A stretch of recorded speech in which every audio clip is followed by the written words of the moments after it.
Pornography থেকে বাঁচার উপায় কি? ডাক্তার হয়ে চোখের হেফাজত করার উপায় কি?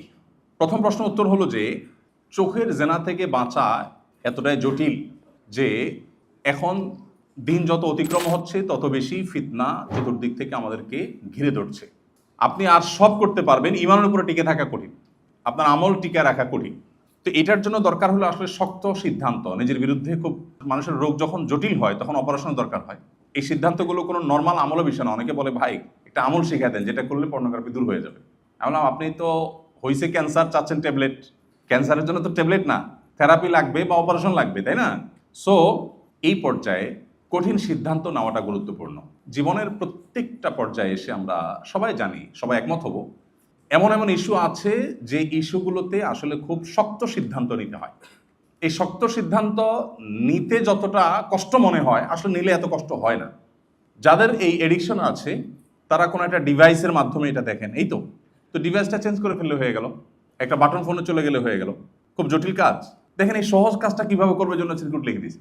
কাজটা খুব সহজ না। আমি স্মার্টফোনটা বিক্রি করে একটা বাটন ফোনে চলে আসলাম। হ্যাঁ, কিছু অসুবিধা হবে, বাট আমি বড় কোনো সমস্যা থেকে বাঁচার জন্য কিছু অসুবিধা তো আমি মেনেই নিব, তাই না? এবং এভাবে যদি আমি বেশি না কয়েক মাস চলতে পারি, ইনশাআল্লাহ আবার আমি কামব্যাক করলে অসুবিধা হবে না। আল্লাহ রাব্বুল আলামিন অনেক গুনাহের ক্ষেত্রে বলেছেন তোমরা গুনাহ করবে না, লা তাকতুলুন নাফস, মানুষ হত্যা করো না। দেখেন জেনা, ব্যভিচার এমন পাপ, এমন গুনাহ, আল্লাহ এ সম্পর্কে বলেছেন লা তাজনুনা বলে আল্লাহ বলেছেন লা তাকরাবুজ জিনা, তোমরা জেনার কাছেও যেও না। ইন্টারেস্টিং বিষয় না? আল্লাহ বলেন নাই যে হত্যার কাছেও যেও না, আল্লাহ বলেছেন হত্যা করো না, সাফ।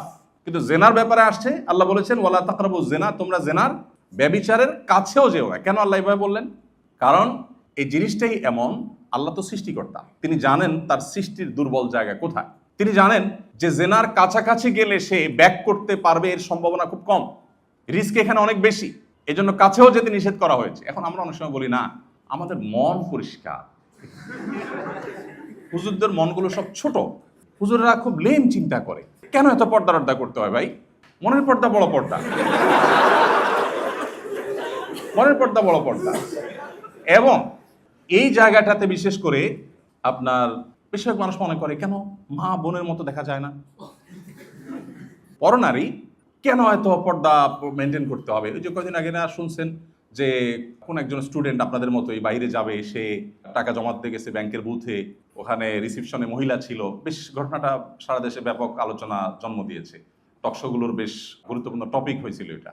তো ভদ্র মহিলার কাছে টাকা জমা দিতে গেছে, ক্যাশিয়ার ছিলেন উনি। তো এই ইয়াং ছেলে যে বাইরে যাবে পড়াশোনার জন্য তাকাচ্ছিল না তার দিকে। তখন উনি ওনার হাজব্যান্ডকে বলেছেন, হাজব্যান্ড সেটা সোশ্যাল মিডিয়াতে ভাইরাল করেছেন যে এই ছেলে বিদেশে যে কি করবে, একটা মহিলার চেহারার দিকে তাকাইতে যে পারে না, সে বাইরে যা করবেটা কি? বাইরে এত মহিলা, সে এখানে একটার দিকে তাকাতে পারতেছে না, ওখানে যে করবেটা কি সে? তো এটা নিয়ে সারা দেশ খুব সরগরম, টেনশন হয়ে গেছে। হায় হায় রে, ছেলে তো চোখের ডাক্তার দেখানো উচিত, বেচারা তাকাতে পারতেছে না, তার ডেফিনেটলি চোখে কোনো সমস্যা আছে। আচ্ছা, কি অদ্ভুত না, যে ভদ্রলোক লিখেছেন তার ওয়াইফের দিকে তাকায় নাই, এজন্য তিনি অপমান বোধ করেছেন।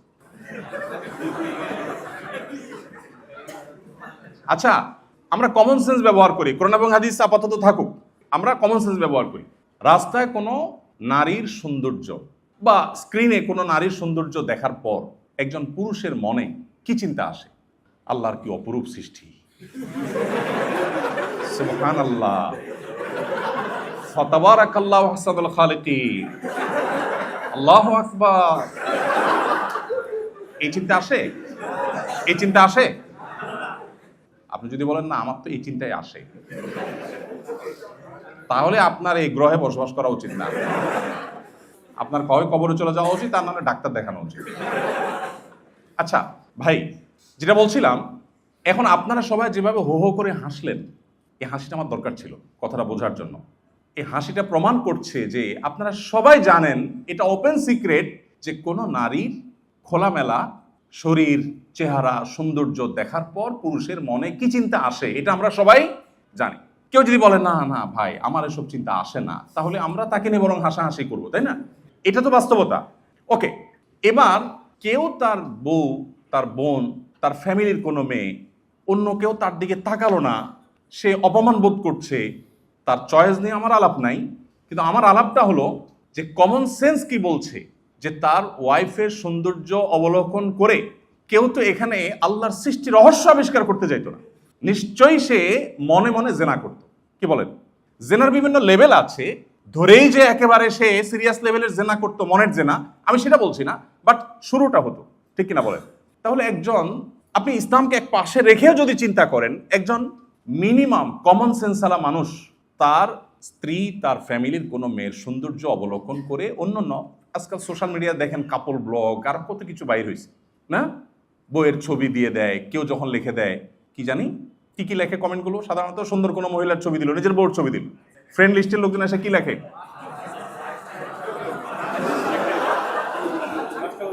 আচ্ছা যেই সব বলার দরকার নেই আমাদের, যে শব্দগুলো ব্যবহার করা হয় এই শব্দগুলো দেখে সে আবার রিপ্লাইতে লেখে থ্যাঙ্কস ভাইয়া। আপনি রুচির দুর্ভিক্ষটা খেয়াল করছেন? মানে সে রিপ্লাইতে বলছে থ্যাঙ্কস, তাকে যে কি বলছে এটা তর্জমাই সে করতে পারে না, তার বইয়ের ছবি দেখা। দেখেন এই কথাগুলোকে আমাদের অনেক বন্ধুরা মনে করে এই বেটা হুজুররা না, ওই যে একটু আগে বললাম হুজুররা না, এদের চিন্তাধারাগুলো এত নিচু। এখন আমার কথা হলো যে ভাই, আল্লাহ তাআলা সৃষ্টিগতভাবে প্রকৃতিগতভাবে তৈরি করেছেন এমন যে নারী পুরুষ একে অন্যের প্রতি আকৃষ্ট হবে। এটা তো আল্লাহ তাআলা প্রকৃতিভাবে করে রেখেছেন। এখন সেজন্যই তো এই জায়গাটাতে আল্লাহ রাব্বুল আলামিন আমাদেরকে প্রতিবন্ধকতা দিয়েছেন। আসলে আমরা মূল জায়গায় আসি। এখন আপনি আপনার পরিবারের কোনো মেয়ের ছবি দিয়ে বা তাকে আপনি খোলামেলা পোশাকে নিয়ে কোথাও গেলেন, কোনো পাবলিক প্রোগ্রামে, বিয়ে শাদিতে বা যেখানে গেলেন, আপনি নিজে এইরকম কোনো দৃশ্য অন্য কারোর দেখে আপনি কি করেন, জাস্ট আপনার নিজেরটা চিন্তা করেন, তাহলে তো উত্তর পেয়ে যান। যে আপনারটা দেখে বাকিরা কি চিন্তা করে, যেই চিন্তাগুলো তারা করে এর একটাও যদি মুখ দিয়ে তারা উচ্চারণ করত অথবা প্লে কার্ডে লিখে ধরে রাখতো, আপনি জুতা নিয়ে দৌড়াতেন। বাট আপনি জেনেও না জেনে ভান করে আছেন। আপনার কাছে মনে হচ্ছে যে আল্লাহ তাআলা বোধহয় বোঝা চাপাই দিয়েছেন। আল্লাহ যে পর্দারে বিধান দিয়ে আপনার ফ্যামিলির সেফটি, সিকিউরিটি, তাদের আত্মসম্মান, তাদের আত্মমর্যাদাকে আল্লাহ তাআলা সেভ করেছেন, আপনি সেভাবে ভাবছেনই না, আপনি এটাকে বোঝা মনে করছেন।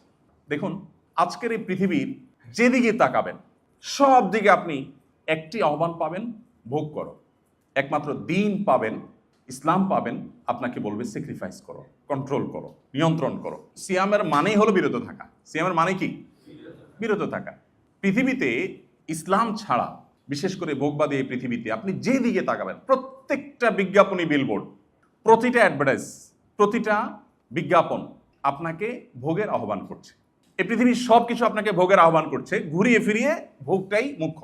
বাট ইসলাম আপনাকে বলবে স্যাক্রিফাইস করেন, ত্যাগ করেন।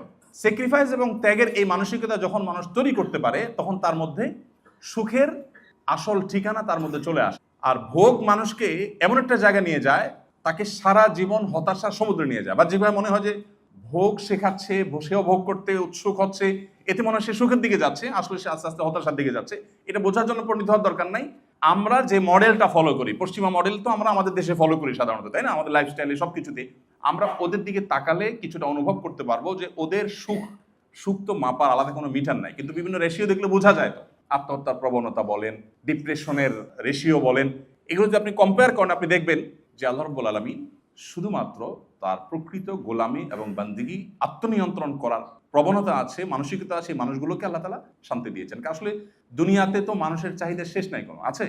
কোনো শেষ নাই। তো এইটার সবচেয়ে সহজ সমাধান হলো নিজেকে নিয়ন্ত্রণ করা, সবর করা। তো পর্নোগ্রাফি থেকে বাঁচার জন্য এই যে হার্ড এবং কঠিন একটা ডিসিশন নেওয়া, এই হার্ড ডিসিশন নেওয়া, এটার কোনো বিকল্প নাই। যে আমি আসলে ওই সূত্রগুলো, ধরুন আমি নির্জনে থাকার কারণে এই সমস্যাটা হয়, তো আমি নির্জনতা পরিহার করবো, এমন কোনো রুমে যাবো যেখানে 2-4 জন থাকবে, কিছু সমস্যা হবে, বাট আমার মূল সমস্যার সমাধান হবে। ঠিক একইভাবে যে ডিভাইসটা আছে আমি চেঞ্জ করতে পারি, আমি নেট কানেকশন থেকে ডিসকানেক্টেড থাকতে পারি, আমি বিশেষ কোনো ইস্যু আছে, কারোর সাথে ব্যক্তিগত যোগাযোগ আছে, তার নাম্বারটা ডিলিট করে ফেলি, তাকে ব্লক করে ফেলি, সিমটা চেঞ্জ করে ফেলি, অনেক অপশন আছে। বাট এই অপশনগুলো দেখেন খুবই খুবই সহজ অপশন, কিন্তু আমরা না পারি না। কেউ একজন মনে হয় যে হাত পা বেঁধে রাখছে, বলে যে ভাই আমি পারি না। কেন পারেন না ভাই? মোবাইলটা ফেলে দিলে তো হয়ে যায়। আপনি যদি কোথাও ফেলতে আপনার খারাপ লাগে, আমাকে দিয়ে দেন, এটা তো জটিল কোনো ইস্যু না ভাই। তো আল্লাহ তাআলা আমাদেরকে হিম্মত দান করুন, সাহসিকতা আল্লাহ তাআলা দান করুন। স্থায়ী সমাধান হলো বিয়ে শাদী, বিয়ে করে ফেলা। তো বিয়ে নিয়ে এত প্রশ্ন আপনাদের, আমি এক নজর দেখলাম, সুবহানাল্লাহ। মানে লিটন ভাই হাতে কতগুলা দিছি, রিপিটেড প্রশ্ন, বিয়ে বিয়ে বিয়ে, আপনাদের আর্তনাদ, আপনাদের এই আর্তচিৎকার। দেখেন ইসলাম শুধুমাত্র আপনাদের এই এই যে প্রকৃতিগত ন্যাচারাল আপনাদের যে ডিমান্ড, এটাকে একমাত্র ইসলাম রেসপেক্ট করে। আপনি ইসলামের বাইরে আজকের এই প্রচলিত সমাজের কাছে যান, বলবেন নো, খবরদার, বয়স হয়েছে কত বেটা, তুমি আগে নিজের পায়ে দাঁড়াও। এখন যে দাঁড়াচ্ছ এগুলো তোমার পাও, তোমার না, সো নিজের পায়ে দাঁড়াও। আপনি দেখবেন কই না, আমার পা তো আমারই আছে, কিন্তু সমাজ বলতেছে না না, নিজের পায়ে দাঁড়াও। আমি আমার গল্প সবসময় বলি, এর আগেও এখানে একটা প্রোগ্রামে বলছিলাম ভাইদেরকে, আমি বিয়ে করেছি তখন আমার বেতন 2800 টাকা। 2800 টাকা বেতন, তখন আমি বিয়ে করেছি কোথায়? ঢাকা শহরের বাড়িয়ালির মেয়ে, গ্রামে, এদের জন্ম ঢাকায়, সব ভাই বোনের, এরা এস্টাবলিশড এখানে, আর আমার বেতন কত? 2800 টাকা। তো আমি তো সাহস করছি, আলহামদুলিল্লাহ। যাই হোক, সে গল্প অন্যদিন বলা যাবে। খোলাসা কথা হলো, পর্নোগ্রাফি থেকে বাঁচার জন্য আর্লি বিয়ে করা এবং নির্জনতা দূর করা, এবং আপনার যে ডিভাইসগুলো বা যে আপনার ইস্যুগুলো আমাকে এইদিকে নিয়ে যায়, সেগুলো থেকে সম্পর্ক ছিন্ন করার জন্য কিছু শক্ত সিদ্ধান্ত নেওয়া, এগুলো ছাড়া আসলে এখান থেকে বাঁচা খুবই কঠিন। আস-সুন্নাহ ফাউন্ডেশন, উম্মার স্বার্থে সুন্নাহর সাথে।